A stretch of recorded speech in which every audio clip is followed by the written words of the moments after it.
The Occupational Performance History Interview is another assessment that is based on the MOHO.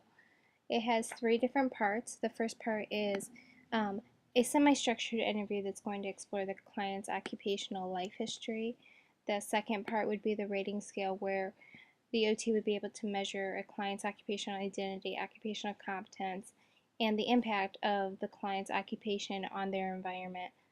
Also, the third part is going to be the life history narrative, which allows the OT to capture prominent qualitative features of occupational life history.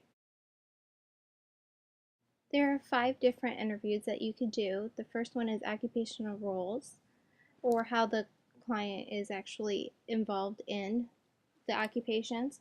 The second one would be their daily routine, how they spend their morning routine, for example. The third is their occupational behavior settings, or where the occupation occurs. And the fourth is occupational or activity choices that are meaningful to the client, and critical life. The interview about a critical life event is good for the OT because it allows the OT to get more information based on what the client did before his illness or disability or other life change, and also allows the OT to learn how that accident or life change has impacted that. When doing the interview, there are a list of suggested questions and dialogue, but these are just suggestions. The actual assessment is pretty flexible, and it wants the conversation between the OT and the client to be more natural and allow the client to lead the conversation versus only the OT asking questions and the client giving strict answers.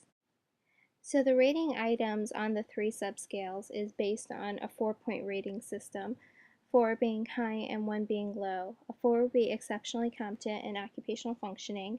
A 3 would be good, appropriate, satisfactory occupational functioning. 2 would be some occupational dysfunction, and a 1 would be extremely occupationally dysfunctional. The last part of this assessment is going to be for the OT to complete the life history narrative. And this component of the evaluation allows the therapist to develop an appreciation of and document the life history of the client. So, why does therapy matter to this client? What are they going to get out of it? What could they benefit from? That sort of thing. So, more or less, the OT is pleading their case of why the client deserves OT and how OT can help enable them to live the lives that they want and return to the previous occupations that they held.